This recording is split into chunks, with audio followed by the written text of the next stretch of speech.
प्रवाहिनी नदी के किनारे बसा हुआ धाराकुंज गांव हर साल की तरह खिला हुआ था और उसी गांव के पहाड़ों के नीचे बसे हुए घर पर रहती थी मेघा नाम की एक रहमदिल बुजुर्ग, जिसे खासकर गांव के बच्चे खूब पसंद किया करते थे। वो हर दिन गांव के बच्चों को नई नई कहानियां सुनाया करती थी। बच्चों, जाओ अभी घर जाओ, तुम्हारी माता पिता फिक्र कर रहे होंगे। दादी माँ, एक और कहानी सुनाइए ना। पीहू, बहुत देर हो गई है, बाकी की कहानी कल सुन लेना। उसी वक्त पीहू की माँ प्रिया और पापा चंदन मेघा के घर आते हैं और प्रवाहिनी नदी के बारे में मेघा से बात करने लगते हैं। बेटा पीहू, घर जाओ, हमें दादी जी से कुछ बात करनी है। ठीक है माँ।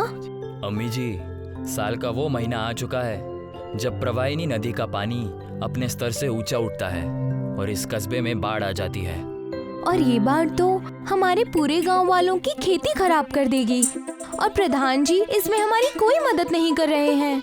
जानती हो बेटी, सरकार बाढ़ की मदद के लिए जो पैसे भेजते हैं वो ये प्रधान अपनी जेब में भर लेता है, लेकिन तुम फिक्र मत करो, ये साल मैं संभाल लूंगी।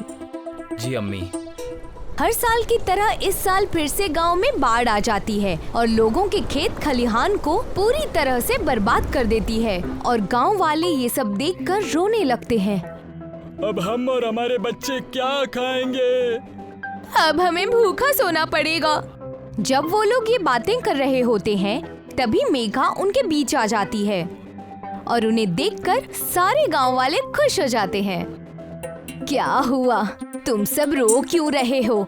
हर साल की तरह इस साल भी प्रवाहिनी नदी ने हमारे गांव को बाढ़ का तोहफा दिया है।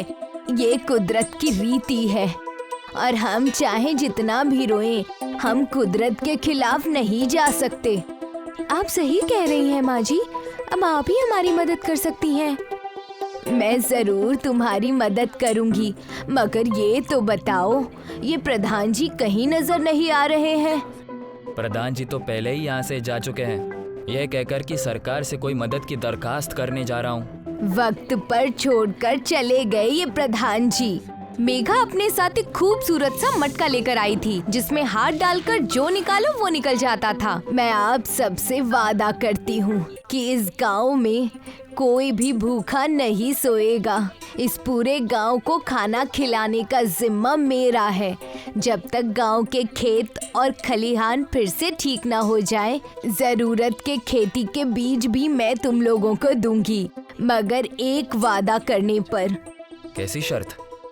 कि तुम सब एक दूसरे की मदद और एक दूसरे का दुख में साथ दोगे।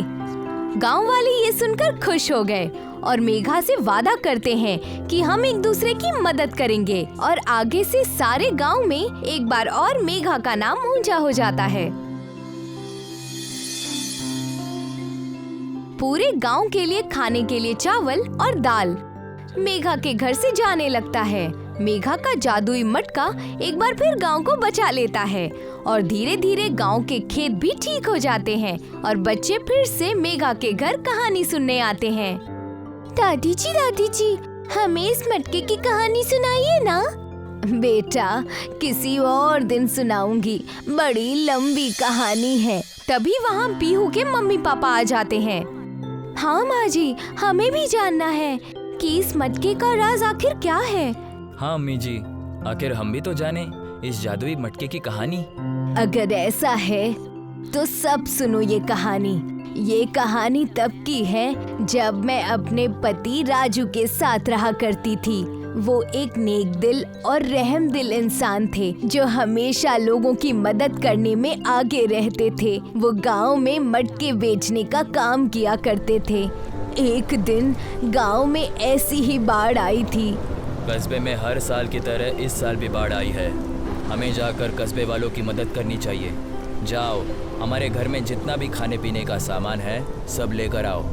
आप सही कह रहे हैं, मैं अभी जाकर खाना लेकर आती हूँ। मैं और मेरे पति हम दोनों ने मिलकर गांव के बच्चों को खाना खिलाया।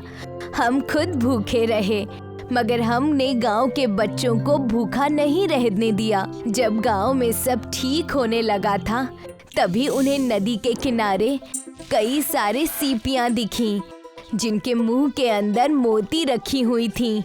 यहाँ तो बहुत सारे सीपी और मोतियाँ पड़े हुए हैं। एक काम करता हूँ, इन्हें ले जाकर इनसे मैं कुछ अपने बेगम के लिए तैयार करता हूँ। राजन जी मोती को समेटकर अपने दुकान पर ले गए और एक सुंदर मटका तैयार करके उन सारी मोतियों को मटके में लगा दिया और मुझे आकर दिया। तुम्हारे लिए कुछ लाया हूँ मेरी प्यारी बेगम।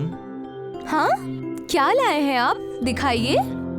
ये लो, मेरी तरफ से तुम्हारे लिए ये मटका। ये तो बहुत खूबसूरत मटका है। इसमें तो कई सारी मोतियाँ लगी हैं। इसे बेचकर हम खूब पैसे कमा सकते हैं। मैं एक मशहूर इंसान को जानता हूँ जिसने एक बार कहा था कि पैसे की अपनी जरूरत है, लेकिन वो कभी भी अपने लक्ष्यों का एकमात्र केंद्र बिंदु भी नहीं होना चाहिए। सच्चा पैसा अनुभवों, रिश्तों और व्यक्तिगत विकास की समृद्धि में है। और तुम मेघा मेरे लिए पैसों से बढ़कर हो। मैं उस मटके को देखकर बेहद खुश हुई। फिर थोड़े दिन बाद एक बार फिर प्रवाहिनी नदी की बाढ़ इस गांव में आई और सभी गांव वालों को घर से बाहर न निकलने की सूचना दी जा चुकी थी।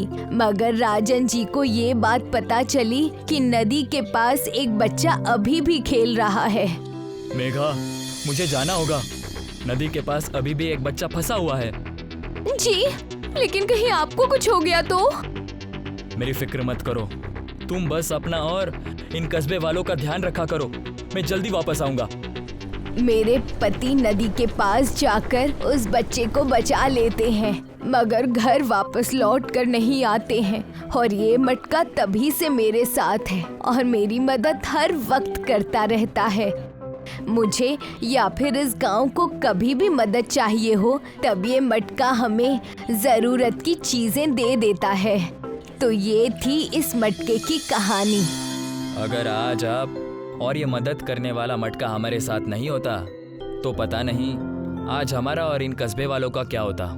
मेघा की कहानी सुनकर पीहू और उसके मम्मी पापा घर लौट जाते हैं और दूसरी ओर प्रधान सरकारी दफ्तर से गांव वापस लौट आता है और अपने आप से कहने लगता है, पहले की तरह ही इस साल भी सरकार की दी गई मदद के पैसों को मैं अपने जेब में डालूंगा और एक नया घर शहर में बनवा दूंगा। कल एक बैठक लगाता हूँ और कस्बे वालों से कहूंगा कि सरकार ने मदद करने से मना कर दिया। अगले दिन प्रधान गांव में बैठक बुलाता है और कहने लगता है, कस्बे वालों, जैसे कि आप लोगों को पता है कि मैं सरकार से मदद मांगने गया था, लेकिन सरकार ने मदद करने से मना कर दिया है। तो हर साल की तरह इस साल भी हम कस्बे वालों को इस दिक्कत से जूझना होगा।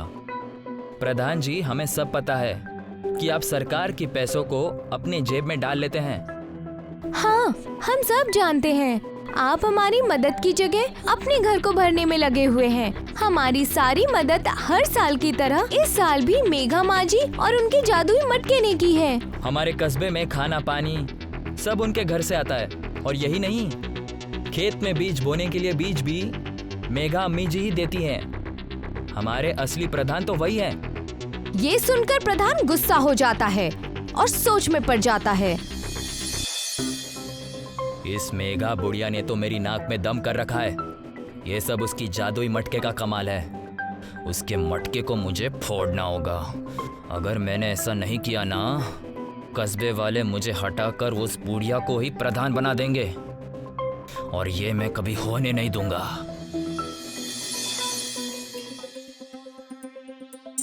प्रधान उस मटके को तोड़ने की ठान लेता है और अपने कामगारों को उस मटके को चोरी करने के लिए मेघा के घर भेजता है। वो लोग चुपके से मेघा के घर में घुस जाते हैं और वहाँ पर उस अनोखे मटके को देखते हैं। ये देखो, इसी मटके को चुराने के लिए हमें प्रधान ने भेजा है। इसे उठाओ और चलो। मगर जैसे ही कामगार मटके को उठाने की कोशिश करते हैं, तब मटका जरा भी अपनी जगह से नहीं हिलता। ये तो जरा भी नहीं उठ पा रहा है। मैं तो इसे हिला भी नहीं पा रहा। तुमसे एक मटका नहीं उठ रहा है। रुको, मैं उठाता हूँ। हाँ हाँ, कर लो कोशिश। कामगार मटके को उठाने की कोशिश करते हैं, मगर उनसे वो मटका हिलता तक नहीं है और दोनों प्रधान के पास जाते हैं और ये बात बताते हैं। तुम दोनों को एक काम दिया था, वो भी तुमसे नहीं हो पाया। लगता है मुझे ही जाकर उस मटके को ठिकाने लगाना होगा। प्रधान एक लकड़ी का डंडा लेकर मेघा के घर पहुंचता है और वहां उसको वो मटका नजर आता है। जैसे ही मटके पर प्रधान लकड़ी के डंडे पर वार करने वाला होता है, उसी वक्त मटके से आवाज आती है। रुको प्रधान, और ध्यान से देखो जो मैं तुम्हें दिखा रहा हूँ। क्या ये बच्चों की खुशी तुम्हारे घर और धन से बढ़कर है? और क्या तुम्हारी खुशी कस्बे वालों की खुशी से बढ़कर है? जवाब दो प्रधान। जी बिल्कुल नहीं है, मुझसे बहुत बड़ी गलती हो गई। मैं अपने लालच में अंधा हो गया था। सरकार की दी हुई मदद के पैसे कस्बे को वापस लौटा दूंगा। प्रधान वहां से चला जाता है और आगे चलकर गांव वालों की मदद करने लगता है। उसे ये बात समझ में आ जाती है कि हर मुश्किल का सामना करने से ही असली जीत मिलती है और सब साथ हो मदद और अच्छाई तो कोई भी रास्ता मुश्किल नहीं लगता।